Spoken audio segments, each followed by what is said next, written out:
자, 오늘부터 모세의 길을 걷다 출애굽기 이스라엘 백성들이 애굽에서부터 가나안 땅까지 하나님과 함께 동행하는 이 모든 그 발자취를 한번 우리가 말씀을 통해서 함께 따라가기를 원합니다. 오늘 첫 번째 시간 하나님과의 동행, 출애굽기 3장 8절 말씀을 내가 읽어드릴게요. 내가 내려와서 그들을 애굽의 손에서 건져내고 그들을 그 땅에서 인도하여 아름답고 광대한 땅, 과 꿀이 흐르는 땅 가나안에 이르게 하리라.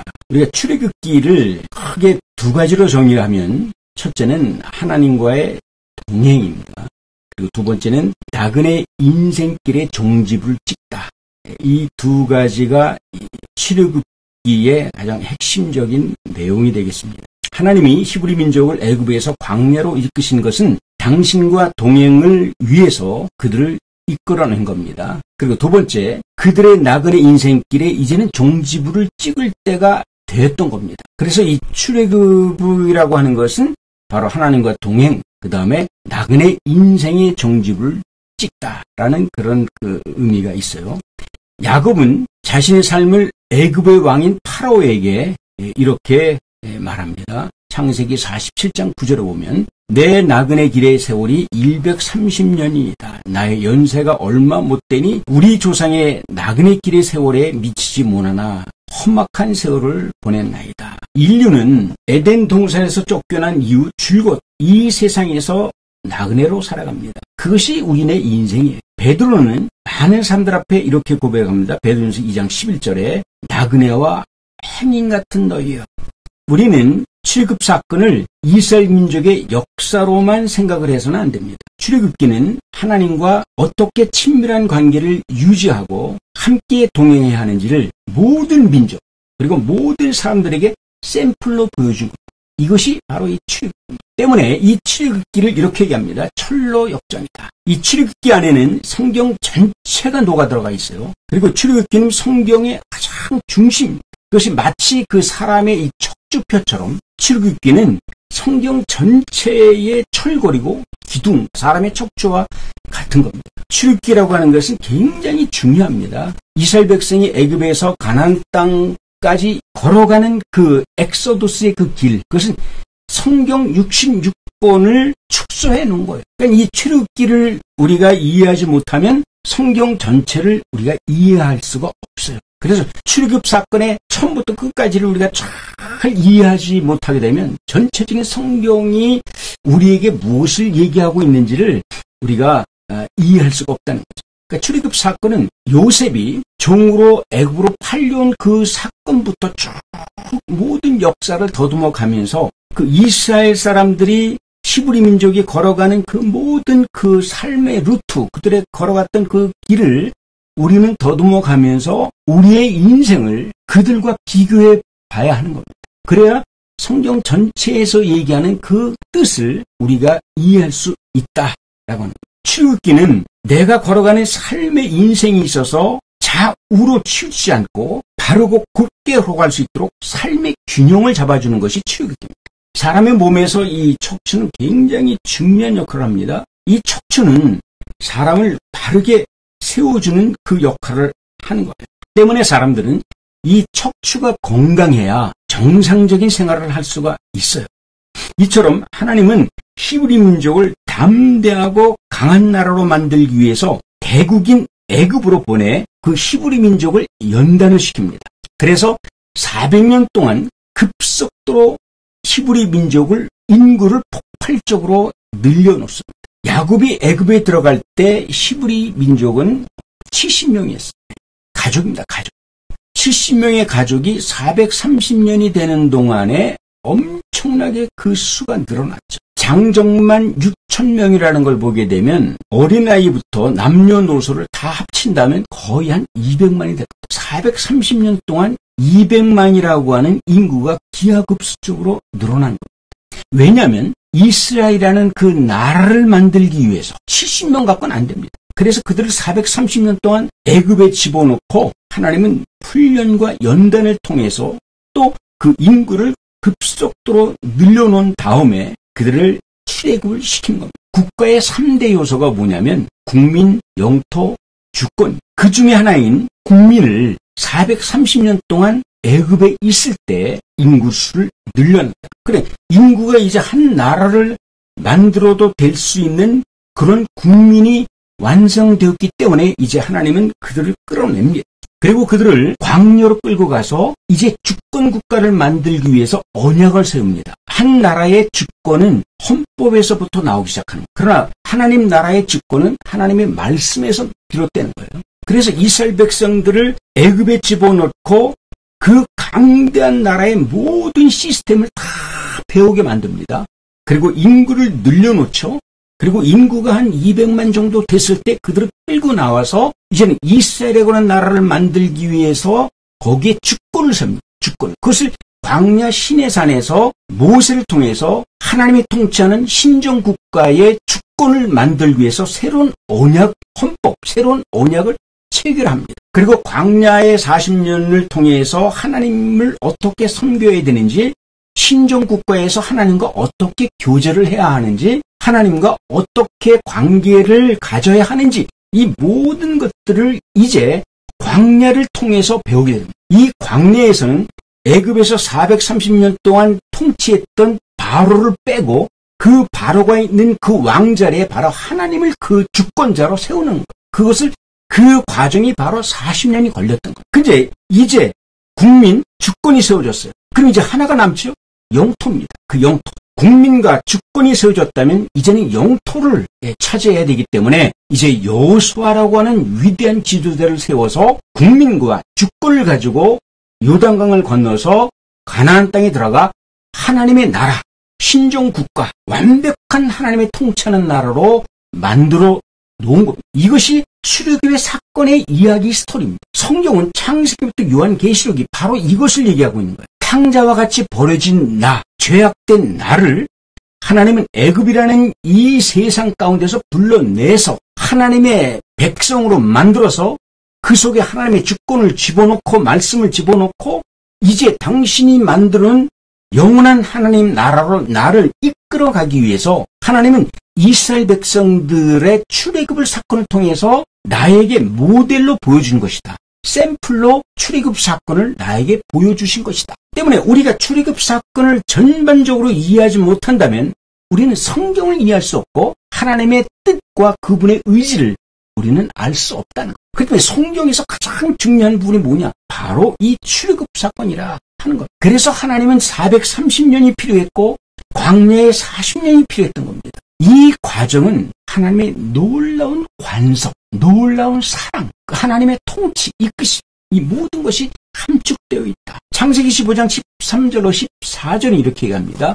여호와께서 아브라함에게 이르시되 너는 정령이 알라. 내 자손이 이방에서 계기되어 그들을 섬기겠고 그들은 400년 동안 내 자손을 괴롭게 하리니 그 섬기는 나라를 내가 징취할지며 그 후에 내 자손이 큰 재물을 이끌고 나오리라. 하나님은 이스라엘 백성들을 애굽에다가 밀어 넣은 것은 그들에게 고통을 주기 위해서가 아니라 대국의 시스템을 배우게 하기 위해서 하나님이 그들에게 집어넣은 겁니다. 그리고 왕이 통치하는 나라와 하나님이 통치하는 나라가 어떤 것인지를 비교하기 위해서 하나님은 애굽에다 집어넣은 겁니다. 왕이 통치하는 나라는 그 왕의 주권을 통해서 백성들을 괴롭히고 백성들로 하여금 왕은 칭송받기를 원하고 백성들을 통해서 왕이라고 하는 그 주권 하에 모든 백성들은 고개를 숙이게 됩니다.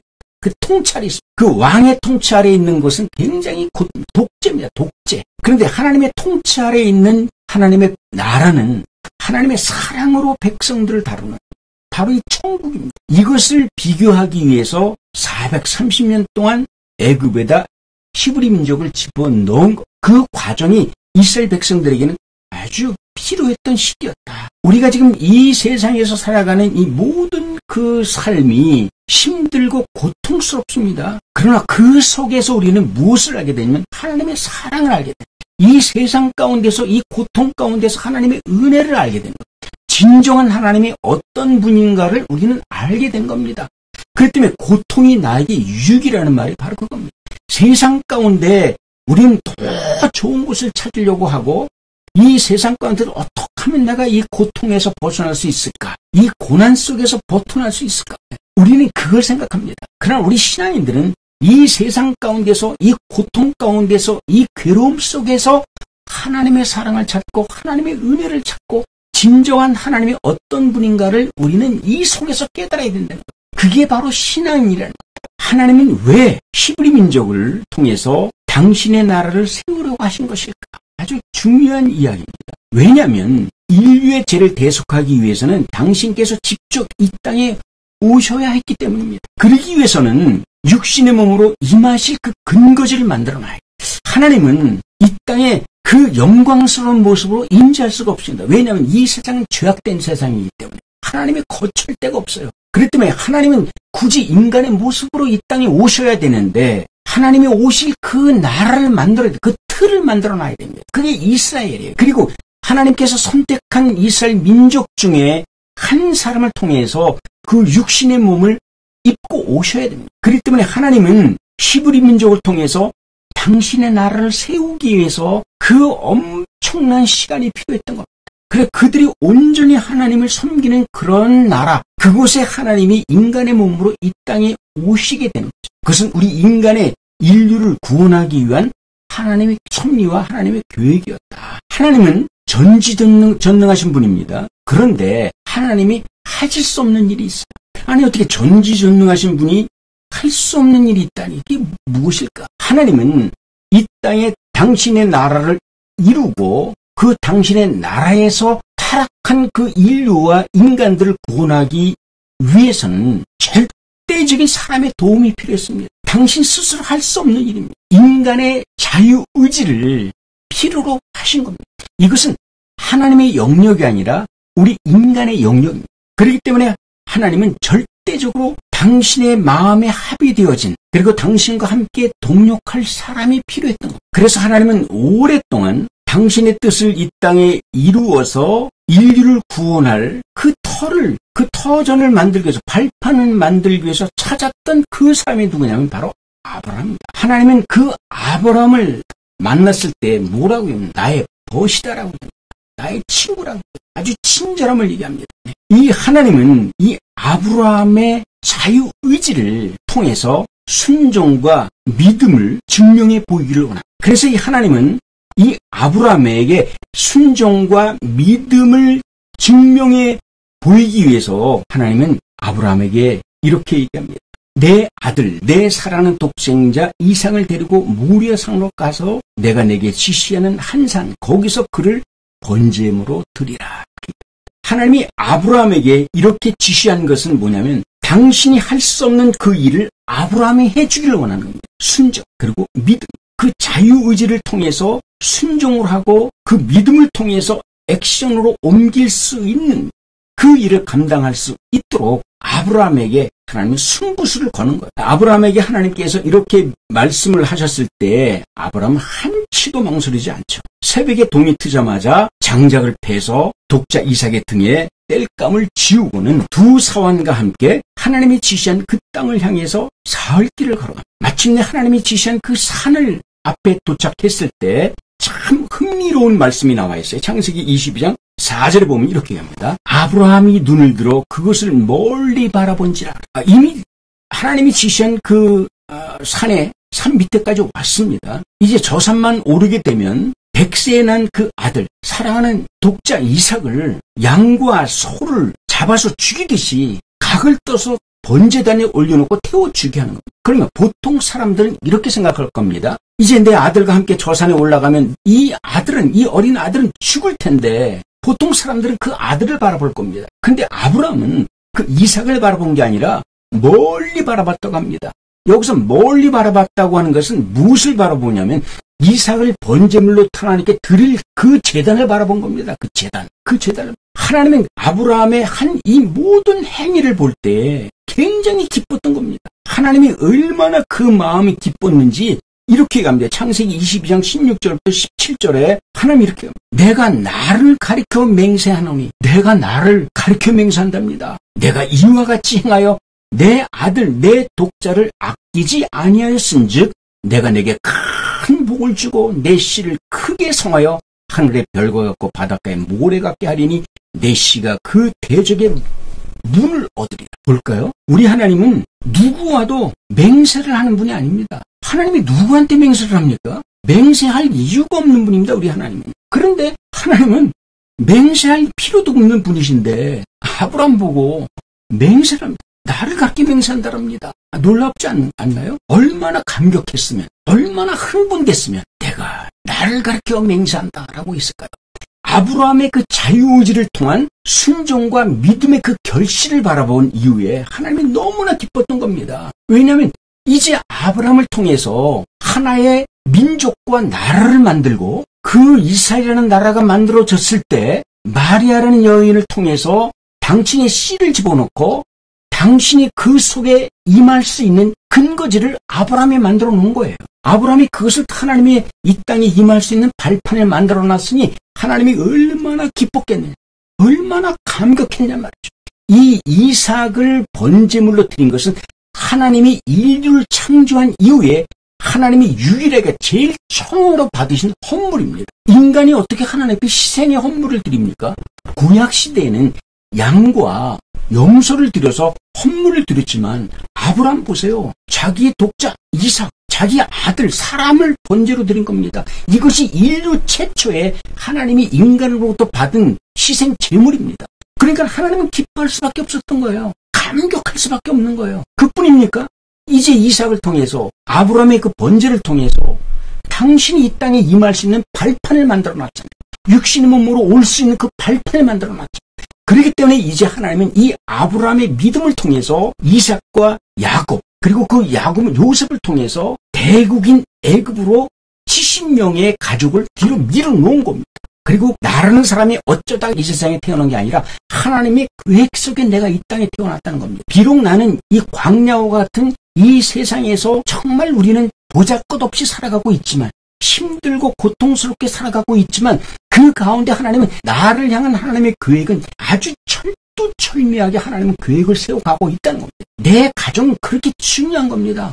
내와 내 자손들, 내 자식들을 통해서 하나님은 어떠한 일을 이루기 위한 하나님의 놀라운 계획과 섭리가 지금 그 안에 있다는 겁니다. 출애굽 사건은 이스라엘 사람들, 이스라엘 민족의 어떤 역사로만 보지 말고 그것을 인류와 작게는 나의 인생을 거기다 대입시켜 봐야 하는 겁니다. 우리 가족을 거기다 대입시켜 놓고 봐야 합니다. 때문에 우리는 지금 힘들고 고통스럽지만 힘들다, 고통스럽다 할 이유가 없는 겁니다. 우리가 지금 기도해야 될 것은 이 아브라함처럼 하나님이 내 가정, 나와 내 가정을 발판 삼아 주시옵소서. 당신이 임할 수 있는, 당신이 이 땅에서 하실 수 있는 발판이 될 수 있도록 나와 내 자녀를, 내 가족을 그렇게 만들어 주시옵소서라고 고백을 해야 합니다. 우린 주정창 교회 가서 예배만 드리고 끝나는데 그거 가지고는 부족합니다. 거기에 여러분들의 열정과 여러분들의 신앙을 거기다 걸으면 안 됩니다. 일주일에 한 번 가서 예배 드리고 하는 것들은 그것은 우리가 정기적으로 해야 될 그런 일인, 교회가 여러분들에게 이걸 만들어주지 못합니다. 여러분들의 가정은 하나님의 분명히 어떤 섭리가 있고 뜻이 있다는 겁니다. 아브라함처럼 한 사람의 아브라함을 통해서 그 히브리 민족, 그 보잘것없는 히브리 족속을 통해서 이스라엘은 엄청난 나라를 만들지 않습니까? 당신이 임할 수 있는 그런 나라를 만들어가지 않습니까? 내 가정도 그런 거라. 하나님은 이렇게 아브라함과 약속했던 모리아산에서 언약했던 그 언약이 700년이 지난 이후에 요셉을 애굽으로 팔루게 만들어버립니다. 아니 요셉이 자기 발로 걸어갈 수는 없으니까 하나님은 강제적으로 팔게 만들어버리는 겁니다. 이것도 하나님의 섭리입니다. 그래서 애굽으로 들어갑니다. 애굽으로 들어가서 430년 동안, 긴 기간 동안 우리가 침묵을 통해서 배우지 않았습니까? 침묵한 게 아니라 하나님은 그 가운데서도 만들어가고 있었다는 겁니다. 그리고 하나님은 이제 엑소더스의 대장정의 길로 이스라엘 백성들을 출애굽시켜 나가. 이것이 아브라함과 하나님의 협력이 없었다면 불가능한 일이었다. 그렇기 때문에 훗날 아브라함이 독자 이삭을 바쳤던 그 모리아산의 제단에서 바로 예수 그리스도가 십자가에 못 박혀 돌아가십니다. 죽음을 당. 그것이 전부 다 하나님의 섭리 가운데 이루어져가고 있다는 겁니다. 하나님은 이스라엘 민족이 출애굽하는 이 모든 과정, 그리고 가나안 땅에 들어가서 이스라엘 나라를 만들긴 그 과정 속에 이스라엘 민족에게 세 가지의 이름을 주셨어요. 그 세 가지 중에 첫 번째가 뭐냐면 히브리인이다. 히브리인. 우리 인생도 마찬가지입니다. 나는 처음에 탕자였습니다. 그랬던 탕자를 하나님은 당신의 아들로 삼아주셨어요. 성경에는 나를 향해서 신부라고도 얘기합니다. 당신은 신랑이야. 나는 신부다.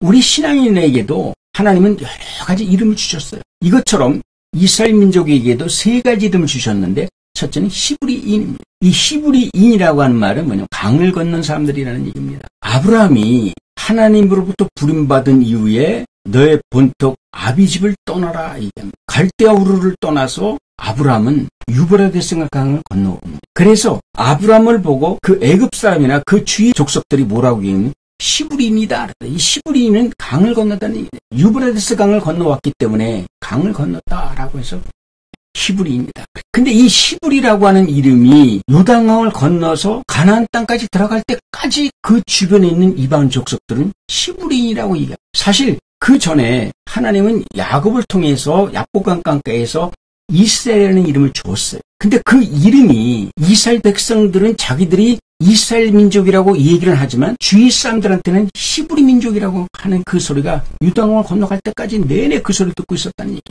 그 다음에 이스라엘 백성이라는 말을 듣죠. 둘째 이름. 이스라엘 백성이라는 말은 뭐냐면 하나님이 싸운다라는 뜻입니다. 여기서 이스라라고 하는 말은 뭐냐면 싸우다라는 말입니다. 그리고 엘은 무슨 얘기냐면 하나님이라는 말. 이 말을 합치면 보면 하나님이 싸운다는 얘기입니다. 그래서 모세와 여호수아와 그 성경에 나오는 그 사사들은 그들은 끊임없이 전쟁을 합니다. 그 이스라엘을 지키기, 그들의 믿음을 지키기 위해서 끊임없이 전쟁을 벌입니다. 근데 히브리인들은 싸우질 않았어요. 이삭은 6개의 음물을 뺏겼다고 그러잖아요. 근데 싸우지 않았어요. 아브라함은 자기 아내 사라를 뺏길 뻔합니다. 근데도 싸우지 않습니다. 히브리인들은 싸움을 하지 않습니다. 왜냐하면 그냥 하나님이 지시하는 그 땅을 향해서 무작정 걸어가는 사람들이기 때문에 그들은 싸움할 이유가 없어요. 자기 땅이 없잖아요. 자기의 본거지가 없잖아요. 나그네잖아요. 나그네. 그렇기 때문에 그들은 싸울 일이 없어요. 누가 와서 너 나가. 그럼 나갈 수밖에 없는 거예요. 그러나 그들의 목적은 뭐냐면 하나님이 지시하는 그 땅을 찾기 위해서 그들은 계속해서 돌고 또 돌고 찾고 또 찾는 겁니다. 그러니까 싸움할 이유가 없는 겁니다. 그러나 이스라엘이라고 하는 말은 다릅니다. 이스라엘 백성들은 싸워야 하는 겁니다. 왜냐하면 이미 하나님의 나라를 자기들이 만들었기 때문에 이제 주권국가라서 자기가 그 땅을 차지하고 있기 때문에 이방 족속들이 들어와서 자기와 전쟁을 벌이려고 할 때는 목숨 걸고 나가서 싸우는 겁니다. 그렇기 때문에 사무엘상 17장 47절에 보면 이럽니다. 내게 속한 전쟁이 아니라 하나님에 속한 전쟁이다. 그렇게 얘기하면서 이렇게 다윗이 전쟁은 여호와께 속한 것인즉 그가 너희를 우리 손에서 붙이시리라. 이제 달라지죠. 히브리인들은 굉장히 유약하게 보였죠. 왜냐하면 나그네이기 때문에 그렇습니다. 이스라엘은 아닙니다. 이제 주권국가로 세웠기 때문에 그 나라, 하나님 나라를 지켜야 하는 겁니다. 끊임없이 싸워야. 왜? 우리는 이스라엘입니다. 하나님이 내 안에 있고 하나님 나라가 이미 나에게 임했습니다. 사탄이 나를 위협하고 나를 넘어뜨리려고 하면 우리는 목숨을 걸고 싸워야 합니다. 믿음을 지키기 위해서 우리는 피 터지게 싸워야 합니다. 이게 히브리인과 이스라엘 백성과의 차이가 바로 이겁니다. 이 두 민족은 같은 민족이고 같은 사람들이지만 그 시대에 따라 이렇게 달랐다는 겁니다. 마지막으로 유대인이라는 말은 뭐냐면 정체성이라는 거예요. 유대인이라고 불려진 그 이유가 있어요. 첫째가 뭐냐면 다윗과 솔로몬 왕은 야곱의 12아들 중에 네 번째인 그 유다의 가문의 혈통입니다. 이스라엘 사람들은 다윗과 솔로몬을 굉장히 존경합니다. 그렇기 때문에 이 유다의 혈통을 굉장히 그 귀하게 여기죠. 왜냐하면 그 유다의 혈통에서 예수님이 탄생하셨으니까. 다윗의 혈통에서 예수님이 탄생하지 않았어요. 그러니까 유대인들은 자기 스스로가 유대인이라고 얘기합니다. 히브리인들은 주위에 있는 이방 족속들이 붙여준 이름이지만 또 이스라엘은 하나님이 붙여준 이름이지만 유대인은 스스로 자기가 유대인이라고 자기 스스로 붙인 거예요. 그래서 자기들은 정체성을 찾는 겁니다. 우리는 유다의 혈통으로서 다윗과 솔로몬이 우리의 선조고 그리고 그 다윗의 혈통을 통해서 바로 메시아인 예수 그리스도가 태어났다 라고 하는 또 자부심이 있는 거죠. 그래서 자기 스스로가 유대인이다 라고 하는 유대인을 굉장히 자랑하고 다니죠. 두 번째, 솔로몬의 죽자 이스라엘은 남유다와 북이스라엘로 갈라지게 되죠. 그래서 이 북이스라엘은 아시리아에게 멸망을 당하고 그리고 얼마의 시간이 흐른 다음에 유다는 바벨론에 멸망을 당합니다. 그런데 이 북이스라엘은 아수르의 멸망을 당한 이후에 완전히 와해돼 버렸어요. 그들은 그 아스리인들과 그 이방 족속과 섞어서 막 살았고 그들은 막 결혼을 막 합니다. 그래서 이스라엘이라는 아브라함의 그 혈통이 완전히 없어져 와해돼 버렸어요. 그런데 유다라는 나라는 바벨론의 멸망을 당했지만 그들은 자기의 신앙을 끝까지 지킴. 유다라는 나라가 완전히 없어져 버렸지만 자기들끼리 모여서 하나님을 예배하고 말씀을 읽고 그 말씀대로 살려고 굉장히 노력을 합니다. 자기의 그 정체성을 잃어버리지는 않습니다. 끝까지 그 정체성을 찾아갑니다. 이게 유대인, 이스라엘 백성들이 출애굽 사건을 통해서 또 광야를 거쳐서 또 가나안 땅에 들어가서 이 모든 그 과정, 이 힘든 모든 과정들을 그들이 거쳐서 결국은 그들은 유대인이 돼버린 겁니다. 히브리인에서 이스라엘 백성에서 유대인으로 변화된 이 모든 과정은 바로 이 출애굽 사건이 있었기 때문에 그들은 그렇게 강성할 수가 있었다. 우리 신앙인들은 바로 그걸 봐야 됩니다. 우리의 정체성이 뭔가? 나의 정체성이 뭔가? 내 가정의 정체성이 뭔가? 우리는 이걸 찾아야 해. 출애굽기는 바로 그걸 얘기해주고 있는. 오늘 우리가 모세의 길을 걷다 첫 번째 우리가 길을 들어섰는데 이 하나님과 동행하는 게 어떤 것인가? 우리가 배웠잖아요. 이제 다음 시간은 또 이제 우리가 하나하나를 그 팔복의 징검다리를 건너가듯이 우리가 하나하나를 건너갈 겁니다.